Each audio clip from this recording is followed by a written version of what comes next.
Good morning. आज हम BA honours part third के 12th पेपर के अंतर्गत क्लासिफिकेशन ऑफ कंप्यूटर का अध्ययन करेंगे, यानी कि कंप्यूटर का वर्गीकरण। कंप्यूटर आज के युग की देन है और विज्ञान जगत की एक क्रांतिकारी खोज है जिसने मानव जीवन के हर पहलू को टच किया है, चाहे सरकारी क्षेत्र हो या गैर सरकारी या और किसी प्रकार की संस्थाएं, सभी कंप्यूटर का प्रयोग आज के युग में कर रही है। कंप्यूटर, चाहे आप दूध लेने जा रहे हैं तब भी वहाँ पर कंप्यूटर के द्वारा दूध लिया जाता है, चाहे आप फिल्म देख रहे हो, चाहे आप गाने सुन रहे हो, चाहे आप हॉस्पिटल में कोई कार्य करने जा रहे हो या ऑपरेशन थिएटर में हॉस्पिटल में जो कार्य होते हैं, या बैंक के अंतर्गत हम पैसा जमा कराना या निकालना या अन्य कोई कार्य बैंक से संबंधित, सभी जगह पर कंप्यूटर का प्रयोग बहुतायत से किया जा रहा है। कंप्यूटर के बिना आज का जीवन या आज के जीवन की कल्पना भी नहीं की जा सकती। आजकल जो कोविड चल रहा है उसकी वजह से कंप्यूटर का प्रयोग और ज़्यादा बढ़ गया है। डिजिटल लेन देन, ई लर्निंग, वेब सेमिनार अर्थात बहुत सारे ऐसे कार्य अब कंप्यूटर के थ्रू किए जा रहे हैं, क्योंकि सोशल डिस्टेंसिंग आज के इस समय में जो महामारी चल रही है उसमें बहुत ज़रूरी है। और आज के युग में मैक्सिमम कार्य घर बैठे कंप्यूटर की सहायता से ही किए जा रहे हैं। अर्थात कंप्यूटर को जानना या कंप्यूटर के वर्गीकरण को जानना हमारे लिए अत्यंत आवश्यक हो जाता है। कंप्यूटर को मुख्य रूप से हम 3 वर्गों के अंतर्गत बांटकर अध्ययन करते हैं। पहला है उसकी साइज या आकार के आधार पर, दूसरा कार्य प्रणाली के आधार पर यानी ऑपरेशंस के अकॉर्डिंग, तीसरा है उद्देश्य के आधार पर अर्थात पर्पस, और फर्स्ट जो है साइज के अकॉर्डिंग, उसके अकॉर्डिंग हम कंप्यूटर को 4 भागों में बांटते हैं। पहला है माइक्रो कंप्यूटर, दूसरा है मिनी कंप्यूटर, तीसरा है मेन फ्रेम कंप्यूटर और चौथा है सुपर कंप्यूटर। कार्य प्रणाली के आधार पर कंप्यूटर को हम 3 भागों में बांटकर अध्ययन करते हैं। पहला है डिजिटल, दूसरा है एनालॉग और तीसरा है हाइब्रिड। और उद्देश्य के आधार पर कंप्यूटर को हम 2 भागों में बांटकर अध्ययन करते हैं। पहला है साधारण और दूसरा है विशेष। अब हम इनको विस्तार से देख लेते हैं। पहला है आकार के आधार पर कंप्यूटर का वर्गीकरण, जिसके अंतर्गत हमने 4 भागों में बांटा। प्रथम है माइक्रो कंप्यूटर। यह आकार में सबसे छोटे होते हैं और इस प्रकार के कंप्यूटर की कीमत काफ़ी कम होती है और इनका प्रयोग सबसे ज़्यादा किया जाता है। और इसके अंतर्गत जो होता है, सीपीयू में सिर्फ एक इलेक्ट्रॉनिक प्लेट होती है जिसे मदरबोर्ड कहा जाता है और इस पर ही सभी कंपोनेंट्स लगे होते हैं। इन्हें एक समय में सिर्फ एक व्यक्ति ही काम में ले सकता है। अन्य कंप्यूटरों की तुलना में इसकी स्टोरेज कैपेसिटी और प्रोसेसिंग जो है उसकी गति कम होती है। ये कंप्यूटर कम वजन में होते हैं, जिसके कारण एक स्थान से दूसरे स्थान पर इनको ले जाना आसान होता है। व्यावसायिक रूप से इन्हीं कंप्यूटरों का प्रयोग सबसे ज़्यादा किया जाता है। दूसरा है मिनी कंप्यूटर। मिनी कंप्यूटर का आकार माइक्रो कंप्यूटर की तुलना में थोड़ा बड़ा होता है और इनकी बनावट लगभग माइक्रो कंप्यूटर के जैसी ही होती है।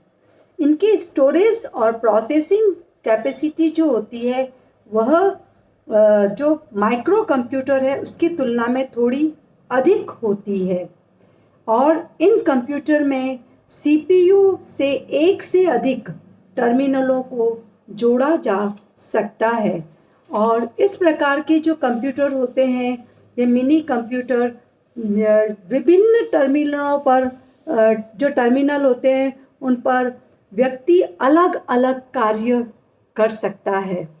मिनी कंप्यूटर से जुड़े सभी टर्मिनल उसके सीपीयू से केबल के द्वारा जुड़े होते हैं, जिसे लोकल एरिया नेटवर्क यानी कि LAN लैन कहते हैं।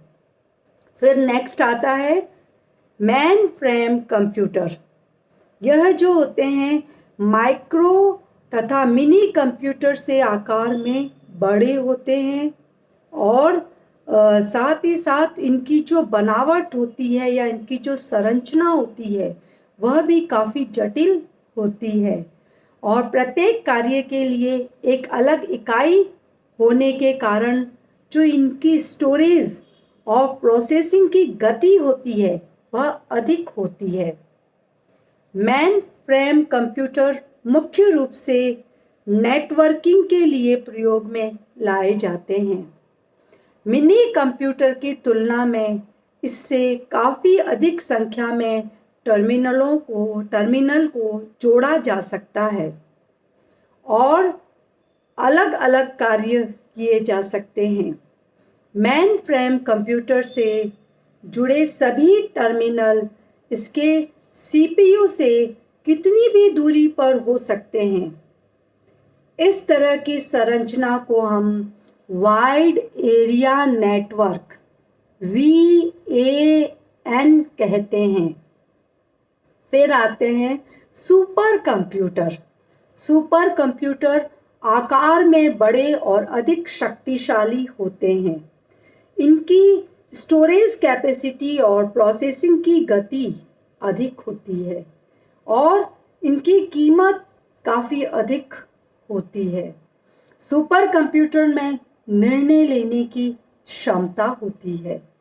मौसम संबंधी भविष्यवाणी करने और अंतरिक्ष अनुसंधानों में इनका प्रयोग किया जाता है और विश्व में कुछ गिने चुने देशों में ने ही सुपर कंप्यूटर को बनाया है। उसमें से भारत भी एक है। भारत में बना हुआ पहला पूर्ण स्वदेशी सुपर कंप्यूटर जो है वह है परम 10000। फिर हम नेक्स्ट जो देखते हैं वह है कार्य प्रणाली के आधार पर कंप्यूटर का वर्गीकरण। इसके अंतर्गत हम कंप्यूटर को 3 भागों में बांटकर अध्ययन करते हैं। उसमें पहला है डिजिटल कंप्यूटर। ये कंप्यूटर सिर्फ डिजिटल यानी संख्या पर कार्य करते हैं और ये संख्याएं भी केवल 2 ही होती है, 0 और 1, यानी कि कंप्यूटर की लैंग्वेज जिसे हम बाइनरी लैंग्वेज कहते हैं। डिजिटल कंप्यूटर गणनाएं करते हैं परंतु सिर्फ एडिशन से ही सभी गणितीय समस्याओं का समाधान ये निकाल लेते हैं। ये कंप्यूटर सभी डाटा तथा निर्देश एक साथ लेते हैं और निर्देशानुसार कार्य करके रिजल्ट भी दे देते हैं। इन कंप्यूटरों को प्रयोग में लेने के लिए प्रोग्रामन का ज्ञान आवश्यक है। इस प्रकार के कंप्यूटर सबसे ज़्यादा काम में लाए जाते हैं। बैंकों में, स्कूल में, ऑफिस में, सभी जगह पर डिजिटल कंप्यूटर को ही काम में लाया जाता है। फिर होते हैं एनालॉग कंप्यूटर। यह कंप्यूटर संख्याओं पर कार्य न करके कुछ विशेष संकेतों पर कार्य करते हैं, जैसे तापमान, गति, विद्युत प्रवाह एक्सेट्रा एक्सेट्रा पर यह कार्य करते हैं। एनालॉग कंप्यूटर एक समय में केवल एक ही निर्देश लेते हैं और जब उस पर कार्य कर लेते हैं उसके पश्चात ही दूसरा निर्देश लेते हैं। और ये कंप्यूटर परिणाम देने के लिए गणनाएं नहीं करते हैं। इन कंप्यूटरों का प्रयोग के लिए कोई प्रोग्रामन का ज्ञान आवश्यक नहीं है। थर्मामीटर और गाड़ियों की गति मापक यंत्र यानी जो स्पीडोमीटर होता है वह इसके उदाहरण है। फिर नेक्स्ट है हाइब्रिड कंप्यूटर। हाइब्रिड कंप्यूटर में डिजिटल और एनालॉग दोनों प्रकार के कंप्यूटर के गुण होते हैं, शामिल होते हैं। यह कंप्यूटर विभिन्न संकेतों पर कार्य करते हुए गणना करके रिजल्ट देते हैं और ये कंप्यूटर दिए गए प्रोग्राम के निर्देशानुसार कार्य करते हैं, परंतु इनके प्रोग्राम इनकी मेमोरी में स्टोर होते हैं और उसके बाद में प्रोग्रामन के ज्ञान की कोई विशेष आवश्यकता नहीं होती है। और दुकानों पर बिल प्रिंट करने के लिए जो मशीन लगी होती है वह हाइब्रिड कंप्यूटर का उदाहरण है। नेक्स्ट है उद्देश्य के आधार पर कंप्यूटर का वर्गीकरण, जिसके अंतर्गत दो प्रकार के कंप्यूटर होते हैं। पहला सामान्य उद्देश्य वाले कंप्यूटर। इस प्रकार के कंप्यूटर विभिन्न कार्य करने की क्षमता रखते हैं। इनका मूल स्वरूप सामान्य ही होता है, परंतु विभिन्न सॉफ्टवेयरों के उपयोग करके इनके विभिन्न कार्यों में इनका प्रयोग किया जाता है। व्यावसायिक तौर पर काम आने वाले सभी कंप्यूटर इस प्रकार के कंप्यूटर होते हैं। विशेष उद्देश्य कंप्यूटर, ये कंप्यूटर किसी एक विशेष कार्य को करने में दक्ष होते हैं। इनमें उपयोग में आने वाला सॉफ्टवेयर इनकी स्टोरेज में पहले से ही होता है और वैज्ञानिक प्रयोगशालाओं में, अंतरिक्ष अनुसंधानों में इस प्रकार के कंप्यूटरों को काम में लिया जाता है।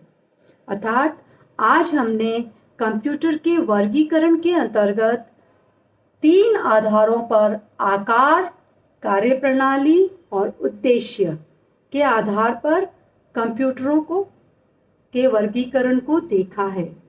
आज के इस लेक्चर में इतना ही काफ़ी। Thank you.